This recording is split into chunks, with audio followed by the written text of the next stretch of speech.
Assalamualaikum and hi everyone. Bersama saya Teacher Izzati. Hari ini kita akan belajar subjek matematik dalam topik pecahan. Dan semua pelajar boleh refer buku matematik, buku teks jilid 2. Okay, here we go. Okay murid-murid semua, jadi hari ini topik kita adalah topik pecahan. Kita akan belajar dari muka surat 1 hingga muka surat 4. Dan dalam topik kali ini kita akan belajar 4 jenis pecahan. Iaitu pecahan pertama adalah pecahan 1/2. Pecahan yang kedua adalah pecahan 1/4. Pecahan yang ketiga adalah pecahan 2/4. Dan pecahan yang keempat adalah pecahan 3/4. Tapi sebelum itu ya, kita mau tahu apa maksud pecahan ni sebenarnya. Okey. In simple, secara mudahnya, pecahan adalah yang mana kita membahagikan saiz kepada beberapa bahagian. Contoh, teacher bagi contoh. Contoh, teacher ada satu pizza. Lepas tu, teacher bawa kawan, teacher bahagi, kongsi dengan dia. Jadi, teacher potong pizza kepada 2 bahagian. Macam ni, 2 bahagian. So, kawan ambil satu, teacher ambil satu sebelah sini. Lepas tu ada lagi 2 orang datang. Jadi terpaksa bahagi lagi. Ada teacher, ada kawan teacher 1 orang, ada lagi 2 orang datang. Jadi semuanya ada 4 orang datang. Jadi 4 orang mau makan pizza. So teacher bahagi lagi kepada 2 lagi bahagian.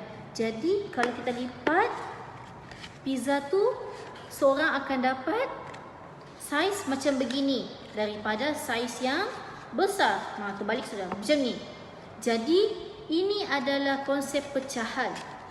Ya anak murid, maksudnya kita bahagikan satu saiz kepada beberapa bahagian. Okey, baiklah semua. Untuk permulaan ni, kita akan mengenali apa itu 1/2 dan juga 1/4. Semua boleh buka buku teks muka surat 2. Kita baca sama-sama. This one. Okey. Kenali pecahan 1/2 dan 1/4. Kita tengok.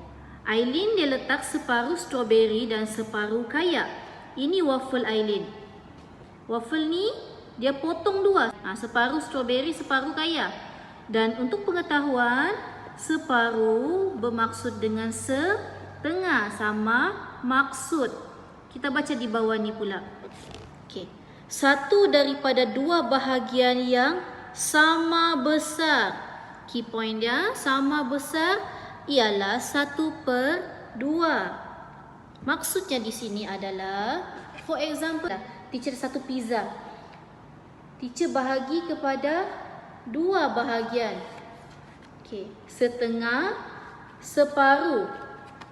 Ini adalah 1/2. Teacher makan sebelah sini sahaja. Jadi tinggal, apa yang tinggal? For example, kalau teacher makan sini. Jadi tinggal yang ini kosong. Ini sudah dimakan. Jadi pizza tinggal setengah. Selesai 1/2, jadi kita akan beralih kepada 1/4. Jadi semua boleh buka muka surat 3 dan kita akan baca sama-sama. Okey. Apakah itu 1/4? Lihat sini ya. 1 daripada 4 bahagian yang sama besar.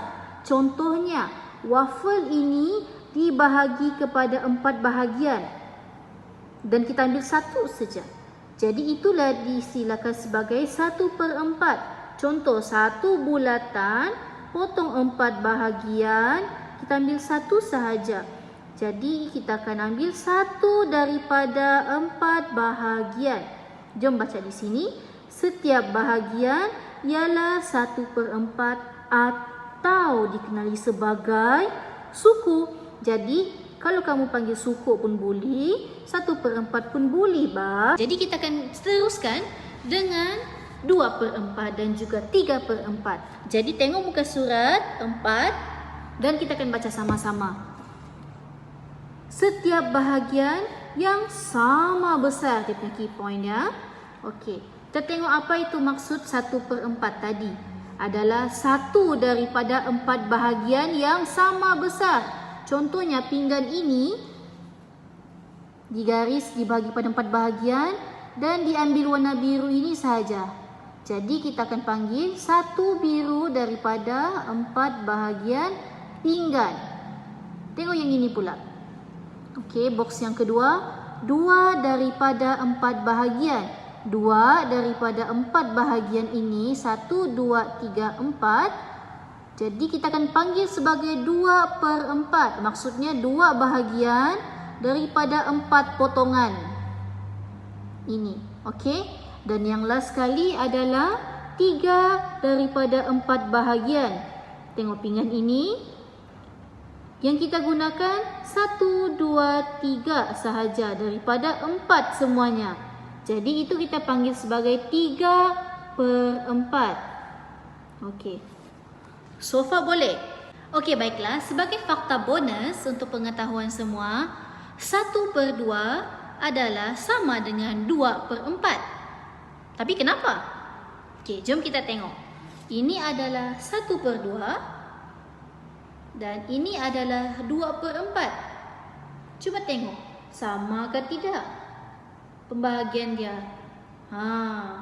Sama sahaja. Jadi 1/2 sama dengan 2/4. Jadi jangan confuse ya. Okey, secara totalnya kita sudah belajar 4 jenis pecahan. Iaitu yang pertama adalah pecahan 1/2 atau kita kenali sebagai separuh ataupun setengah. Yang kedua adalah kita belajar 1/4 atau kita kenali sebagai suku. Yang ketiga kita belajar adalah 2/4, juga sama dengan 1/2 tadi, iaitu separuh ataupun setengah. Dan yang last sekali adalah kita belajar 3/4 atau kita panggil sebagai 3 suku. Jadi murid-murid jangan confuse atau keliru dengan istilah-istilah ni. Boleh refresh semula, boleh baca buku, dan once sudah cover video ini, teacher mau semua pergi ke buka surat 5 dan buat latihan uji diri nombor 1 sehingga nombor 4. Okey, baiklah, semua boleh hantar kerja rumah dengan cara snap gambar dan hantar kepada WhatsApp di nombor di bawah ini, dan juga boleh hantar kepada teacher dekat sekolah. You can submit to me, but make sure you text me first, okay? Okay, so see you. Jangan lupa ulang kaji, okay? Bye.